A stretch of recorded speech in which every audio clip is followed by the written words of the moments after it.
The teacher thought he'd embarrass Barron Trump in front of everyone, but what unfolded next left the room speechless. It was one of those days when the rain had just cleared, leaving the sidewalks of Westford Academy shimmering under a gray sky. Tucked in Washington, D.C.'s Woodley Park, between grand embassy homes and weathered row houses, the prep school buzzed quietly. Students in navy blazers darting between classes, their chatter soft, their steps hurried. It wasn't a place where people stood out not unless they wanted to, or unless their last name carried a shadow too big to ignore.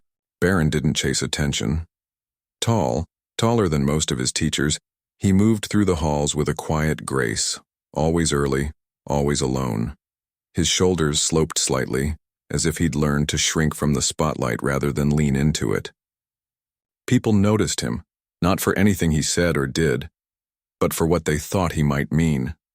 Most kept their distance, especially the new kids, who quickly learned that pointing him out only led to hushed awkwardness or a stern word from the principal. But this year something changed. A new teacher arrived, Mr. Lennox, young, maybe early 30s, with tattoos peeking out from under his rolled-up sleeves. He loved to talk, weaving politics into everything. A lesson on jazz history, a debate about chord progressions, even a rant about which musicians were authentic enough. Some students soaked up his energy, others just counted the minutes until the bell. Everyone could tell he had an edge, and from day one it was obvious he had his sights set on Barron. It started small. On the first day, Mr. Lennox called roll, paused at Trump, and tilted his head with a sly, "Interesting." Barron just nodded, unfazed, while the room held its breath. Weeks rolled by and Barron stayed steady, showing up, finishing his work, keeping to himself. He wasn't loud or disruptive. If anything, he was a ghost in the classroom. And that seemed to gnaw at Mr. Lennox more than anything else. The digs came subtly at first, little jabs during lessons. "What does privilege sound like in music?" he'd ask, eyes flicking toward Barron. "Does someone born into power even need art? Or is it just another trophy?" Barron never took the bait, but the tension simmered. Then came the piano moment. It was a dreary Tuesday, the kind where the cold fluorescent lights made everything feel sharper. Mr. Lennox was mid-rant, something about authenticity and how real artists draw from struggle, when he spun toward Barron. "Why don't you grace us with your elite piano skills?" he said, his voice sharp with challenge. It wasn't an invitation. It was a trap.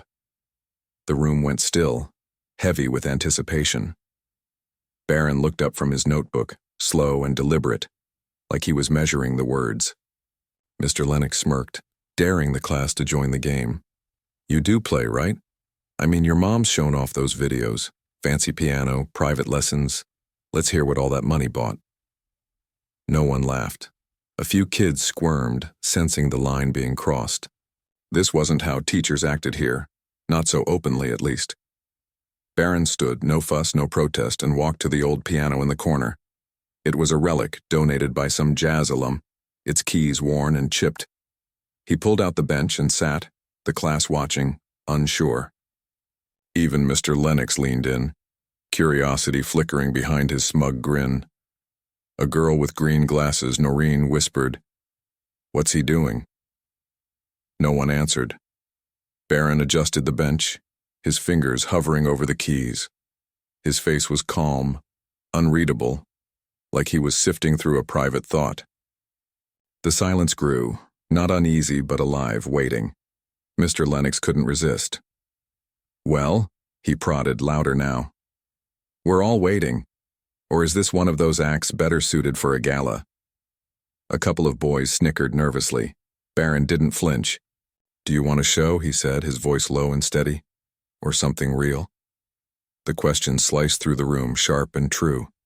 Mr. Lennox faltered, caught off guard. "Whatever you've got," he muttered, softer now. Barron nodded once, then let his hand settle on the keys. The first note was quiet, a gentle breath, but it landed with purpose. He wove a melody no one knew, simple, deliberate, each note threading into the next like a story unfolding.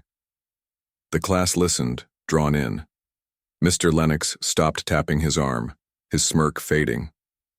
This wasn't a performance, it was a window into something deeper.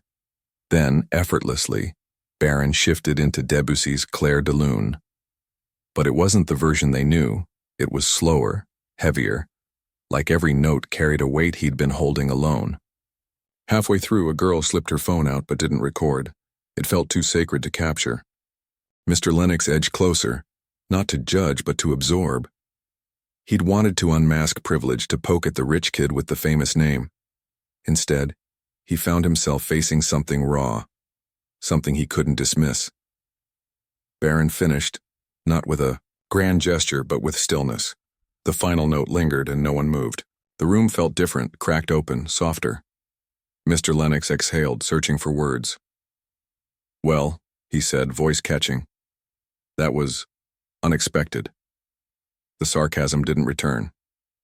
"I stand corrected," he added, almost to himself. Barron slid back to his seat, hands in his pockets as if nothing had happened, but something had. Noreen whispered, "That was real," her voice barely audible. A boy nearby nodded, wide-eyed. Mr. Lennox tried to regroup. "Where'd you learn that?" he asked, genuinely curious now. Barron glanced up. "From listening," he said. "Alone. People don't talk much when you're me."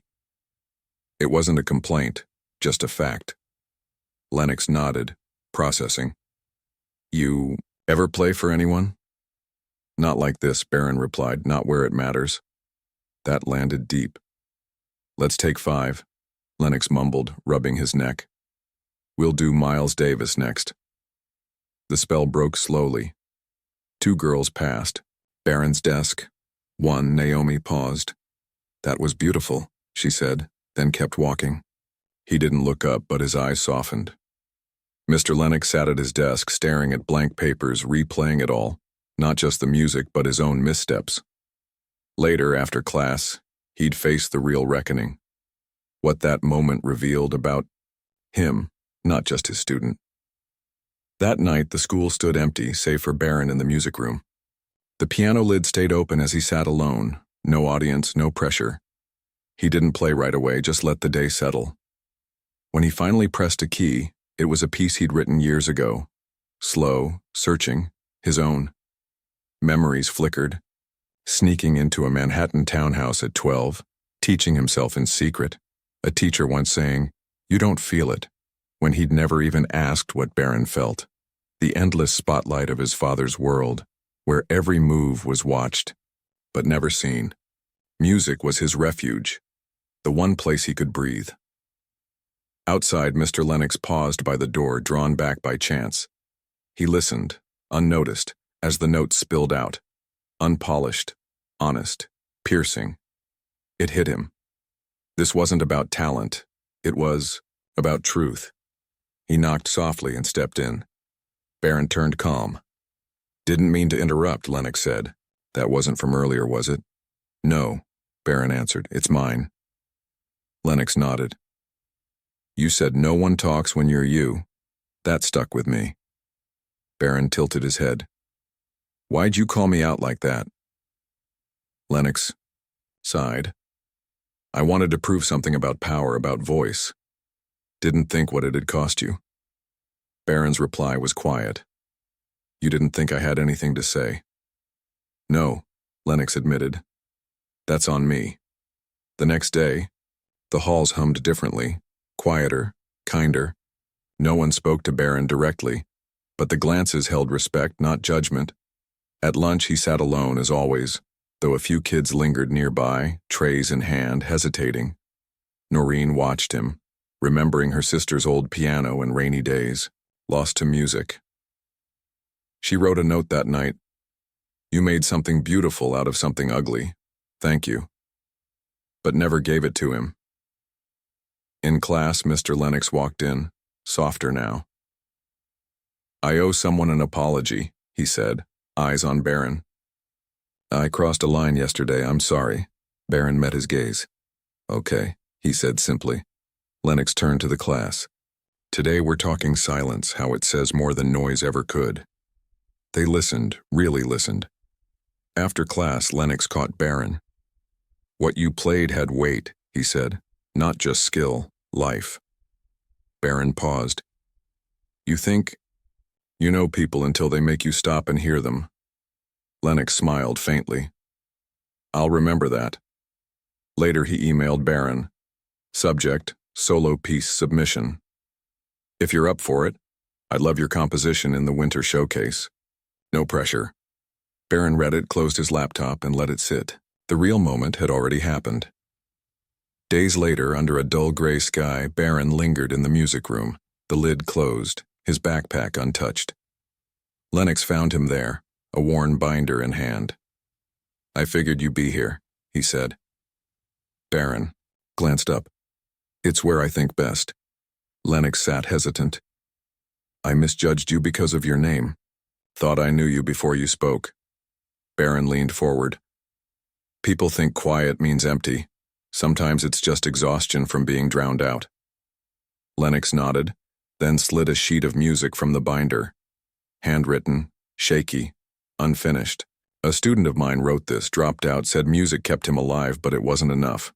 He wanted it used for something good." Barron studied it.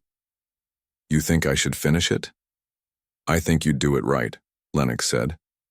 "I'll try," Barron replied, holding the page like it mattered. The winter showcase passed without Barron on stage. He wasn't one for spotlights. But a recording played mid-show, a haunting piano solo, raw and shifting, dedicated to someone who never finished their story. Lennox knew who wrote it. Weeks later, an envelope appeared in Barron's locker, a photo of a boy at a piano, a note on the back. "He'd have liked how you ended it." Barron kept it to himself. Some things didn't need sharing. Months on, Barron stayed quiet. But the air around him had shifted. Teachers asked about his music, not his name. Noreen sat nearby, sometimes wordless, keeping a page he'd sketched. Whispers turned to curiosity. Respect earned silently. One day, Lennox caught him after school. "Ever think of doing this for real?" Barron shrugged. "I just want to play, doesn't matter who hears." Lennox grinned. "That's how you know it's true." Barron nodded, earphones in, and walked into the dusk. The world still judged, still assumed, but he'd carved out something real. Sometimes in a sea of noise, playing was the loudest thing you could do, and when people finally listened, they heard everything he'd never said. If this resonated with you, don't hold it close. Share it, subscribe. Let's keep lifting up the stories that whisper truths we might otherwise miss.